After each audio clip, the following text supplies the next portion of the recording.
지난주 양의 우리의 비유를 살펴봤습니다. 두 가지는 꼭 아셔야 되는데, 선한 목자는 예수님 한 분뿐이다 라는 거 꼭 아셔야 되고요.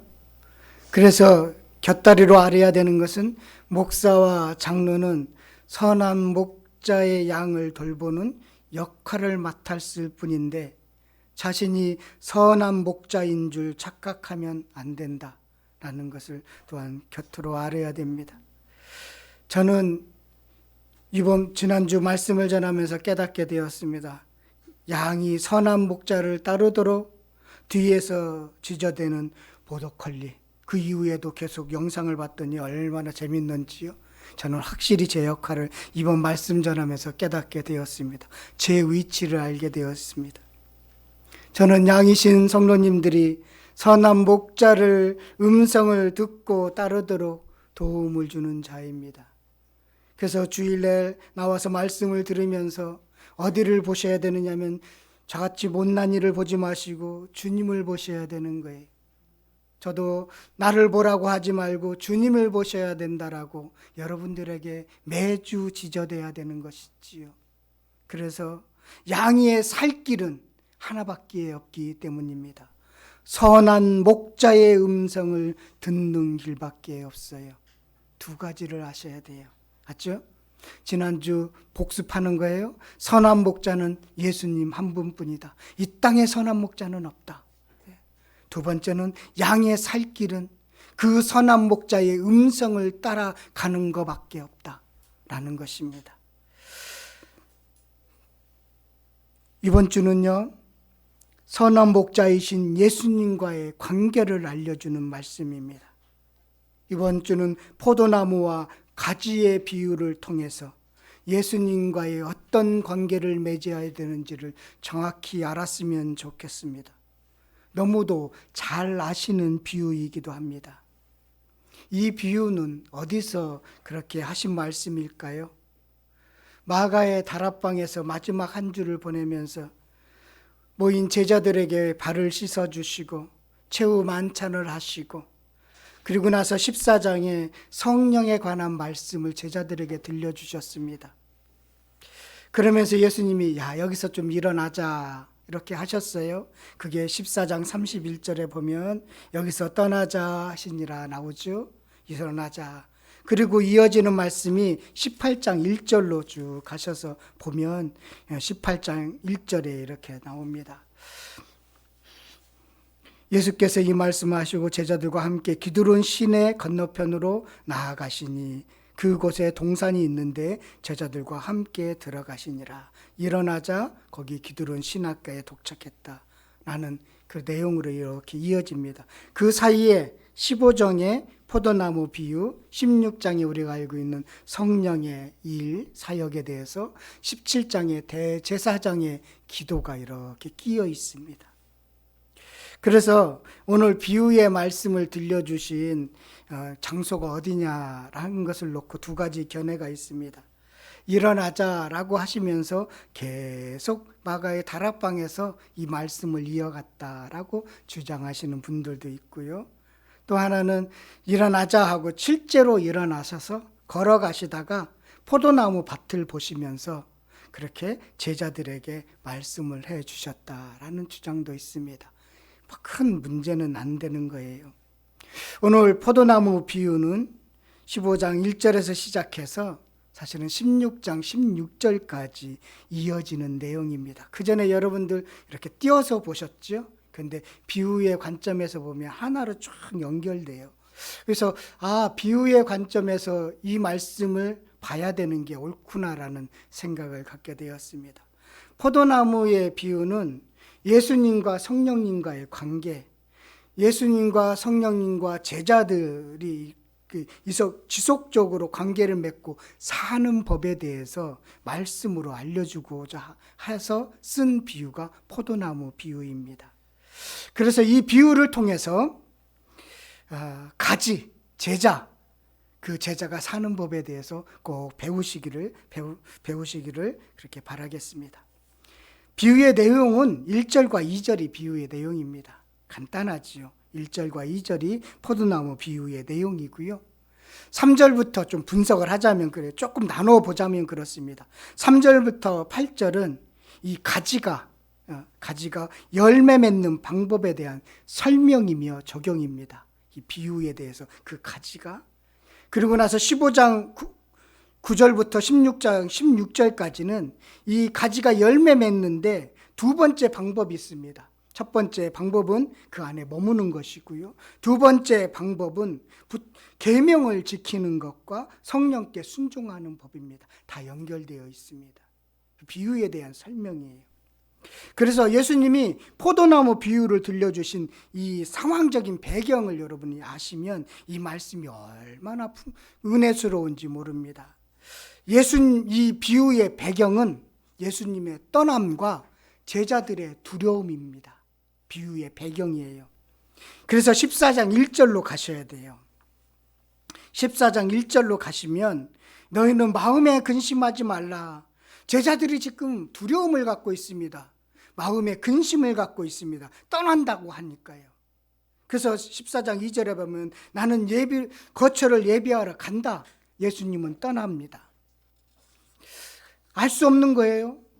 그래서 계속적으로 제자들에게는 두려움이 있어요. 걱정이 있어요. 그런데 예수님은 자꾸 떠난다고 하시는 거예요. 그러면서 예수님께서 14장 18절에 보면 어떻게 하느냐면 내가 너희를 고와 같이 내버려 두지 않을 거야. 내가 너희에게로 올 거야. 또 14장 20절에 보면 그날에는 내 아버지 안에 너희가 내 안에 내가 너희 안에 있을 것을 너희가 알 거야. 나는 떠난다.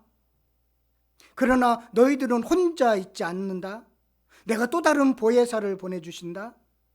그 보혜사는 성령인데 성령은 영원히 너희와 함께 할 거야. 너희와 더 큰 일을 할 거야. 라고 말씀하셨던 거예요. 성령에 대해서 14장에서 말씀하지요. 근데 제자들이 이 성령에 대해서 이해를 못하는 거예요. 예수님이 말씀해 주셨는데 내가 떠났는데 또 다른 보혜사가 와서 너희와 영원히 함께 있을 거야 라고 말씀했는데 제자들이 이해하지 못하고 받아들이지 못하는 거예요. 그래서 포도나무 비유를 들려주신 거예요. 포도나무의 비유의 배경은 제자들이 두려움과 걱정 있는 이 제자들, 내가 영원히 떠나지 않을 것이다라는 그 떠나지 않음을 성령을 보내주실 것이다라는 이 사실들을 받아들이지 못하고 이해하지 못하니까 그것을 이해시키기 위해서 들려주신 비유가 포도나무 비유입니다.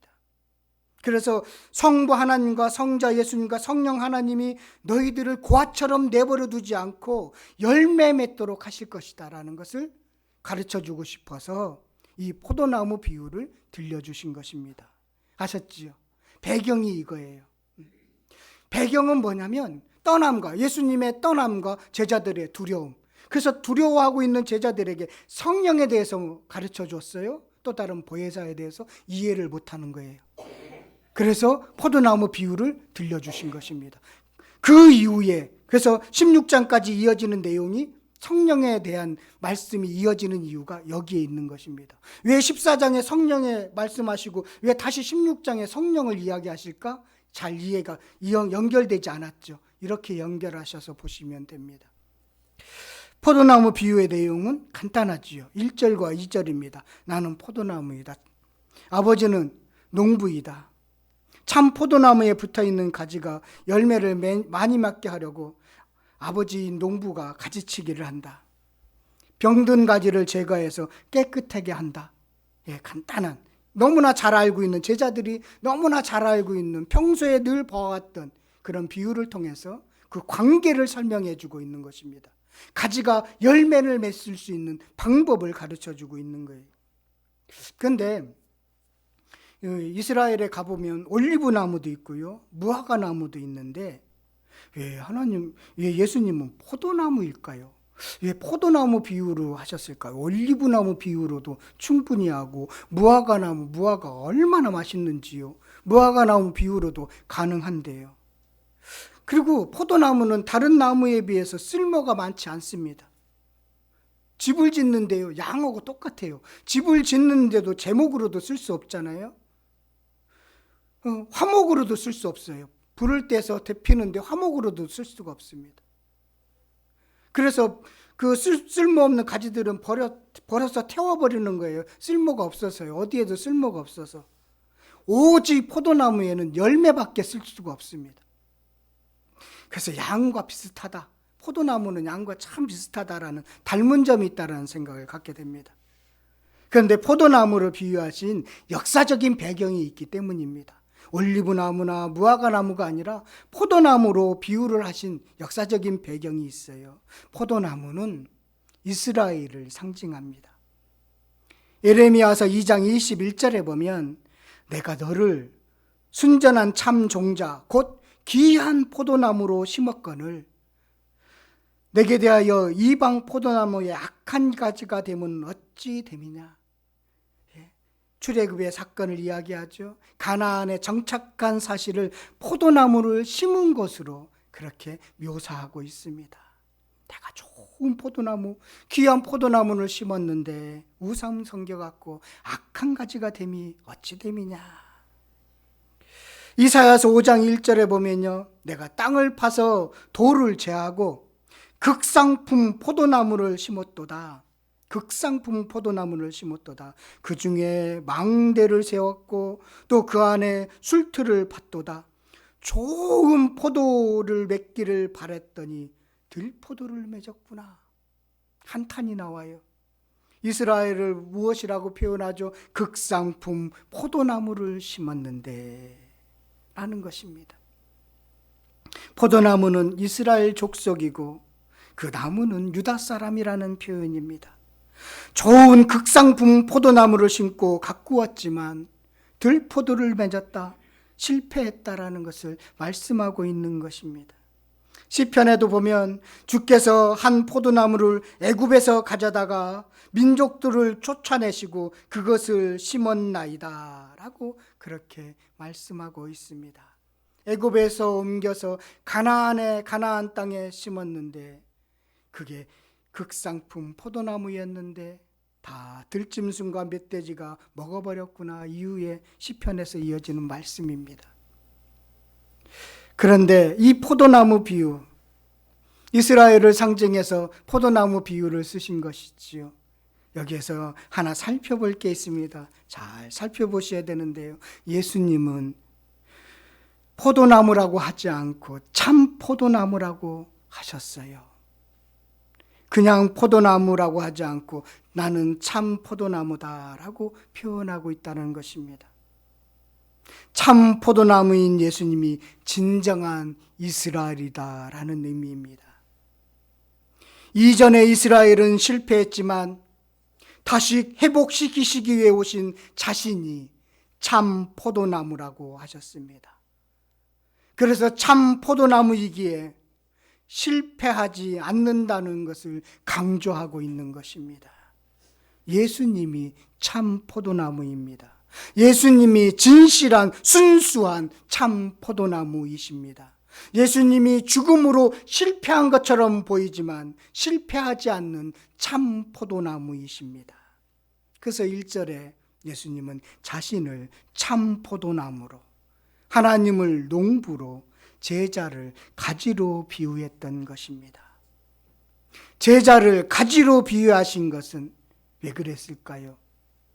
바로 인간의 불완전성, 제자의 불완전성을 강조하기 위해서입니다.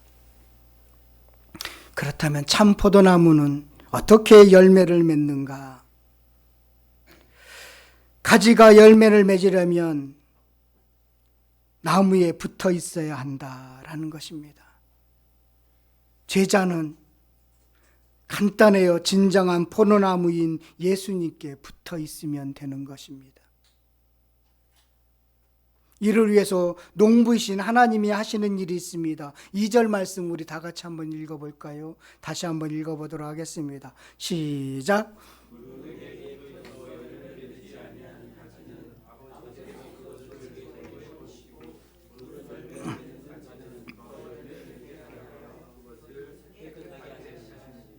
예, 하나님이 가지마다 좋은 열매를 맺게 하십니다. 좋은 열매를 맺게 하시려고 나쁜 가지를 잘라 전지 작업을 하시는 것이지요. 필요 없는 가지를 쳐버리는 것입니다.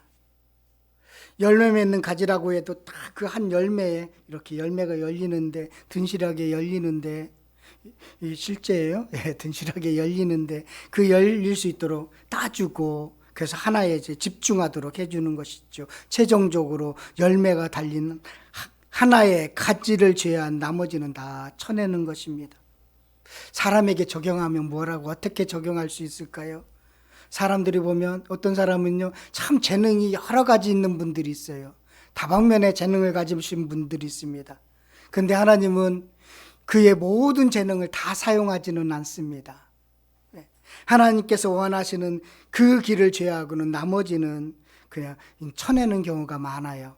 한 가지를 다 깨끗하게 하셔서 다듬으셔서 그거 한 가지 전지 작업을 하셔서 사용하시는 것을 보게 되는 것입니다. 그렇게 가지치기를 해주신다는 거예요. 집중할 수 있도록, 하나에 올인할 수 있도록 가지치기를 해주시는 것입니다. 깨끗하게 해주시는 것이지요. 그러면서 이제 여기까지가 비유의 내용과 배경을 우리가 살펴봤습니다. 좀 이해가 되셨어요? 말씀이 너무 재밌지 않아요? 저는 너무 재밌어요. 나는 이번에 비유의 관점에서 이 말씀을 보니까 한목으로 확 열리는데, 그 전에 깨닫지 못했던 기쁨이 있었어요. 나눠서 이렇게 설교를 했지, 한목으로 비유의 관점에서 딱 보니까 이게 싹 보이는 거예요. 너무 명절에 너무 행복했거든요. 저는 여러분들도 그런 행복이 있으기를 바라겠습니다. 이 행복이 삶으로 적용이 돼야 돼요. 거기까지 가셔야 됩니다. 3절부터 8절까지는요, 이 첫 번째, 그러니까 비유에 대해서 첫 번째 적용이며 설명입니다. 보니까 좀 그렇게 나누어지더라고요. 두 번째 비유의 적용과 설명은 9절에서부터 16장 16절까지예요. 이거 다음 주에 한번 더 좀 살펴보고자 합니다. 자, 3절에 보니까 이미 제자들은 깨끗하게 되었대요. 적용이죠. 왜냐하면 이미 예수님이 말씀으로 제자들을 다듬었기 때문에 너희들은 깨끗하게 되었다는 거예요. 불필요한 것을 잘라내었기 때문에 너희들은 깨끗해졌다는 거예요. 말씀이 그 안에 들어가 있다는 것이지요. 예수님이 심었으니까요. 그래서 깨끗하게 되었다는 거예요. 가지 열매가 열리려면 가지가 먼저 깨끗해야 됩니다. 가지가 깨끗해져야 돼요. 그렇다면 사람으로 가지가 깨끗하게 해야 된다는 거 뭘까요? 가지에서 잘 살펴보십시오. 가지는 사실은 통로에 불과해요. 영양분이 통과하는 통로에 불과하단 말이죠. 뿌리에서 나오는 영양분이 가지를 통해서 마지막 열매가 열리는 열매로 나아가는 건 통로입니다. 통로가 깨끗해야 된다는 거예요. 뿌리에 영양분이 흘러가도록 깨끗해야 된다는 거예요. 막힘이 없어야 된다는 것입니다. 막히면 심근경색이 일어나는 거예요. 막히면 문제인 거예요. 흘러가도록 하셔야 돼요. 쌓아놓고 축적하고 유혹되고 미혹되고 자꾸 이렇게 막혀 있으면 흘러가지 못해요. 터져버려요. 깨끗해야 된다는 거예요. 말씀이 흘러가도록, 말씀이 삶으로 흘러가도록 깨끗하셔야 된다는 거예요. 그래야 열매를 맺는다는 거예요. 말씀으로 깨끗해졌다는 거예요. 하나님이 예수님을 보내셔서 깨끗하게 하셨다는 것입니다. 그러면 가지는, 이제 깨끗하게 된 가지는 무엇을 해야 되는가? 특별히 할 수 있는 게 없어요. 그냥 깨끗하면 돼요. 가지가 할 일은 뭐죠? 붙어 있으면 되는 거예요. 깨끗한 채로 붙어 있으면 자연스럽게 열매가 열려요. 그 열매가 열리도록 하나님이 가지치기까지 다 해주셔요. 들어 올려셔서 아주 깨끗한 열매를 맺도록 하나님이 다 해주신다니까요. 별로 할 일이 없어요. 그래서 4절과 7절에 보면 거하라라는 표현이 여기에서 나오는 거예요. 반복해서 나오는 이유가 여기에 있습니다. 거하라라는 말뜻은요, 머물다, 살다. 그냥 머물고 살아 있어야 돼요. 일시적으로 붙어 있다가 일시적으로 은혜 받았다가 팍 빠지는 게 아니에요. 계속적으로 은혜를 받으시고 계속적으로 기쁨과 감사가 넘치셔야 돼요. 붙어 있을 때 열매를 맺는 것입니다. 좋은 열매를 맺으려면 가지가 포도나무에 붙어 있어야 됩니다.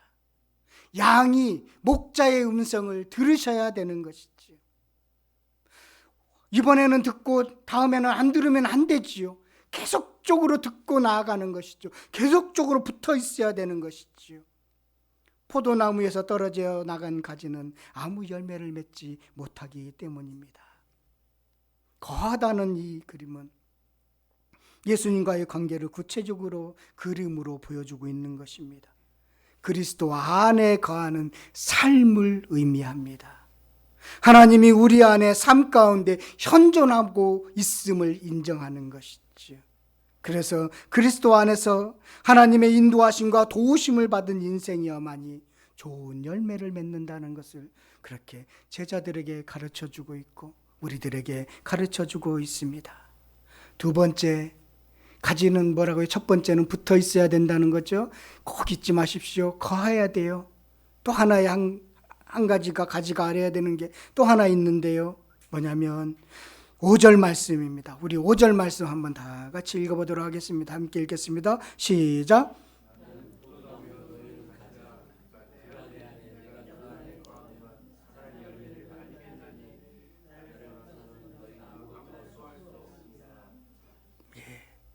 가지는 스스로 열매를 맺을 수 없다는 것을 인정해야 합니다. 열매가 가지에 열리기 때문에 착각할 수 있습니다. 스스로 열매를 맺은 것처럼 보일 수 있습니다. 그래서 가지인 주제에 스스로 열매를 맺으려고 시도하는 것을 보게 됩니다. 가지 스스로 열매를 맺을 수 없는데 맺었다고 생각하는 그 자체가 허상인 것이죠. 그런데 이 땅에 많은 사람들이 그 허상에 빠져 있습니다. 자신이 이룬 것처럼 생각하는 허상에 빠져 있습니다. 6절의 말씀처럼 나무에서 떨어져 나간 가지는 쓸모없게 되는 것입니다. 쓸모없는 것들에 너무 많은 관심을 가지지 마십시오. 인간 스스로는 아무런 열매, 구원의 열매를 맺을 수가 없습니다. 자, 그러나 가지가 없으면 열매도 없습니다. 그렇죠? 이 하나님이 일하시는 독특한 방법이에요. 그냥 하나님이 혼자 일하실 수 있는데 하나님이 사람과 함께 일하기를 원하셨어요. 이거 하나님이 정해놓으신 방법입니다. 그래서 가지가 중요합니다. 가지의 열매를 맺힙니다. 예수님도 우리가 없으면 열매가 없는 거죠. 그만큼 밀접되었다는 것이죠. 가지는 예수님을 하신 일을 이어받아서 해야 합니다. 가지가 독단적으로 열매를 맺을 수가 없습니다. 열매는 포도나무인 예수님이 하신 열매를 맺는 것이죠. 참 포도나무에 참 포도가 열려야 되는 것이죠. 그래서 8절에 열매를 많이 맺으면 하나님께 영광이 된다고 하셨습니다. 그렇다면 영광이 되는 열매는 무엇일까요? 참 포도나무에 열리는 참 포도나무는 무엇일까요? 참 포도나무인 예수님께서 열리는 열매는 무엇일까요? 이 가지나 제자가 우리들이 맺어야 되는 열매가 무엇이냐면 이 열매, 막연하지 않아요? 지금 제가 열매라고 자꾸 이야기하는데 그 열매가 뭐야? 막연한 생각이 들지 않습니까? 붙어 있으면 당연하게 열리는데 그러면 그 열매는 무엇인가?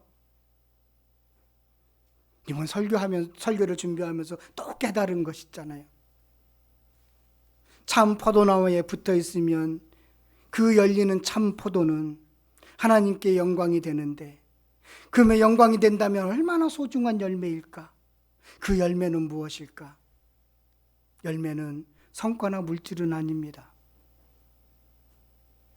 많은 사람들이 성과나 물질로 생각하는 경우가 많이 있습니다. 그런데 진정으로 말씀에서 전해주는 열매는 성과나 물질은 아니더라고요. 먼저 주 안에서 누리는 기쁨입니다. 주 안에서 누리는 참된 기쁨입니다. 베드로가 감옥에서 잘 수 있는 기쁨이죠. 안식이죠.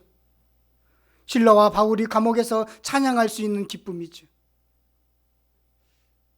주님 안에서 좌절하지 않고 절망하지 않는 수많은 믿음의 사람들이 이루어낸 삶이죠. 이게 열매입니다. 죽음조차 두려워하지 않는 담대함, 이것이 열매입니다. 하나님을 자랑하는 삶, 이것이 열매입니다. 인간적인 성취나 자랑도 조금은 포함되어 있지만 그건 전부 아닙니다.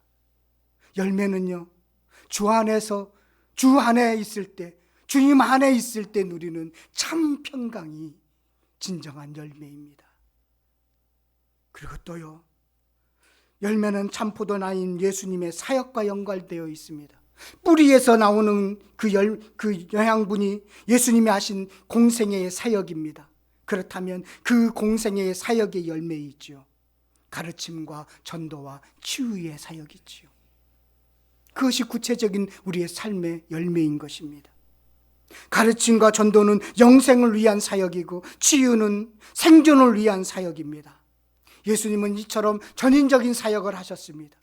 영혼을 구하고 또 그들의 삶을 이렇게 세워주는 것, 이것이 예수님의 사역 열매였습니다. 그 열매를 맺는 거예요. 그 열매를 맺으면서 내 안에는 주님과 붙어 있기 때문에 누리는 기쁨과 안식을 충만함으로 누리게 되어 있는 것입니다. 이것이 하나의 전인적으로 잘 연결되어 있어야 되는 것이죠. 이게 영광이 되는 것입니다. 이 열매를 많이 맺으면 맺을수록 영광이 되는 것입니다. 자신은 없거든요. 예수 그리스도만 높여지거든요. 이것을 제자들에게 설명해 주고 있는 것입니다. 비유를 통해서 우리들에게도 다시 한번 가르쳐 주고 있는 것이죠. 열매는 새로운 일을 하는 것이 아닙니다. 예수님이 하신 사역을 이어서 해 나가는 것입니다. 가지인 우리들은 예수님의 사역을 이어감으로써 전도의 열매와 가르침의 열매와 치유의 열매를 맺혀가는 것입니다. 나의 삶에, 나의 신앙생활에 이 열매를 맺혀가고 있는가? 가정에서, 학교에서, 직장에서 이 열매가 맺어져 가고 있는가? 참 포도나무에 참 포도가 열리고 있는가? 그것을 우리들에게 지금 묻고 있는 것입니다. 예수님을 믿고 예수님을 통해 참 포도를 맺는 저와 여러분들 되시기를 바라겠습니다. 오늘 말씀, 이 비유의 말씀 가지고 우리 이렇게 적용했으면 좋겠습니다. 가지의 생존법을 배워요. 따라해 보세요. 시작. 가지의 생존법을 배워요. 지난주는 양들의 생존법을 배웠습니다. 목자의 음성을 듣고 따라가는 것입니다. 가족의 가지의 생존법은 머무는 것입니다. 예수 안에 머무는 것입니다. 내 안에 병든 가지를 제거해서 깨끗하게 하여서 말씀 안에 머무르는 것입니다.